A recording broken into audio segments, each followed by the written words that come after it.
During the early years, CSGO wasn't doing so well. It had barely any content and everybody still preferred the older, more refined CS source. It had more maps, better movement, more guns and more community maps. Valve realized this and decided they needed something to persuade people to start playing their newer game. They knew they couldn't slowly update the game because before it could rival CS source, the game would die. That's when they came up with an idea, a limited time event where new maps and content was added, forcing the player base to play CSGO or they would miss out on the fresh new update.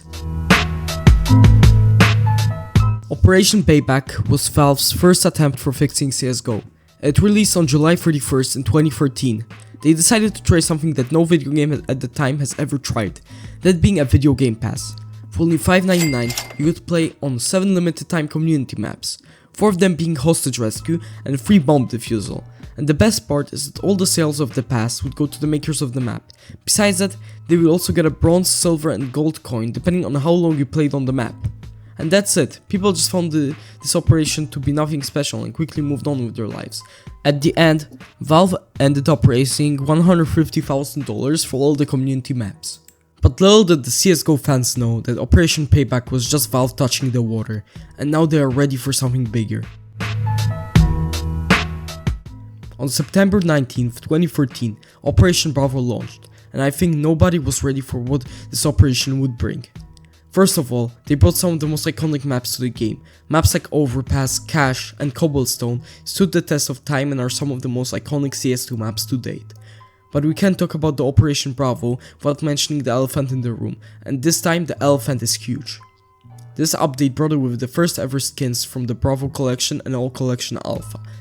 Now we can talk about the impact this had on the game in general, but we don't want to make the video about 2 hours long. All you have to know is this update made CSGO, CSGO. They made the price of the pass only 99 cents, and with it you could get the first ever case, being the Bravo case. One Bravo case is now worth around $50. The successor to Operation Bravo was Operation Phoenix, coming out on February 20th, 2014. The operation was basically a copy of Operation Bravo.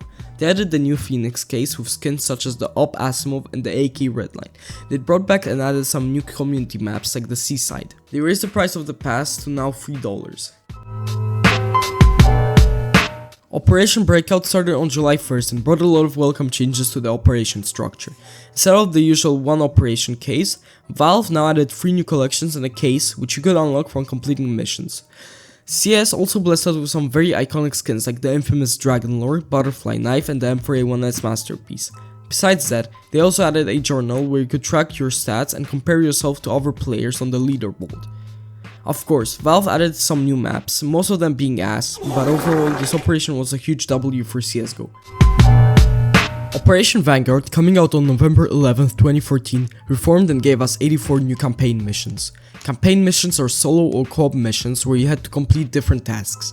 The campaign missions were way more polished, but did cost you an additional $2.33 per 21 missions. On top of the 6 you already had to pay for the operation. Now, you leveled up your coin based on the amount of stars you have. You gained stars by completing missions. Each mission gave you a random drop from any of the collections. Besides that, things were going like usual. They changed arm race, added couple new maps, and added an operation exclusive case. Now, you can probably see a pattern going on with these operations. Add some new maps, a case, and some missions. Operation Bloodhound shows that properly. All they did is add some couple maps like Agency, some cool skins like Icarus Fell, Poseidon, Medusa, Akibara Accept, Hydroponic, Mac-10 Fate, Hot Rod, and Twilight Galaxy. CSGO World got expanded and now you're able to do all the missions for free. Besides that, Valve also added the new ranking system, giving you a weekly drop each rank up. The next CSGO operation, called Operation Wildfire, dropped on February 17th, 2016 and brought what everybody expected. Some more missions, a new Bowie knife, 7 new maps, rework to nuke, all for $5.99. They also added Blitz missions, which were limited time missions that gave you bonus XP. Now, the last couple operations were pretty boring, having basically the same formula. Valve realized this, and in Operation Hydra, they decided to finally add some new major content. First up, they added Wingman, a 2v2 replacement for a normal ranked game. It only had one bomb site and a game that only lasted 9 rounds. This game was a huge hit, and even now in CS2 there is still a huge number of people who only play Wingman. But that's not all. Valve also added Weapons Expert, which was a normal game where you could only use a weapon one time before you couldn't buy it. Both of these modes got their own ranked system. CSGO also got Heavy Armor, a game mode where you could buy heavy armor that gave you more HP. Boom Headshot, a deathmatch game where your damage would only count if you aimed at the head. Hunter's Gather, Stab Stab Zap, where you only had a knife and a Zeus. Flying Scoutsman, in which you played on low gravity and only had scouts. And the last being Trigger Discipline, where you would lose your health each time you missed a shot. They also added a diamond coin for getting all 25 stars. This operation was a much needed change from the repetitive operation formula. The campaign was slightly shorter, but I think the amount of game modes you get is worth the sacrifice. Operation Shattered Web, in my opinion, is the breaking point between the old CSGO and the newer CSGO. This operation was when I personally started playing, and I have very fond memories from the missions to the maps. Now, instead of getting random rewards from each mission, there is more streamlined battle pass where you could unlock different rewards ranging from stickers, skins to brand new introduced agents. Now you could buy stars for real money, leading to some crazy openings from YouTubers like Anomaly. The skins in this update are some of the most iconic in the whole game, Gungnir and the Lily especially. They also added some iconic new knives like the Skeleton Knife and the Ursus Knife. Of course, they added new maps to the game modes like Danger Zone. The missions released weekly, adding around 8 new missions per week for 11 weeks. However, there's one big problem with Operation Shattered Web. It was the fact that you couldn't pick what you wanted to get. If you didn't want a skin from a certain operation or graffiti, you couldn't do anything about it. Operation Broken Fang made it so every mission you would do gave you 1 or 2 stars, and from those stars you could claim whatever you want, making it way less luck based.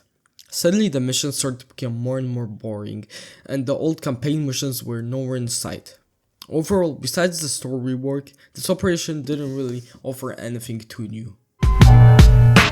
Lastly, the newest operation that came out only 3 years ago is Operation Riptide.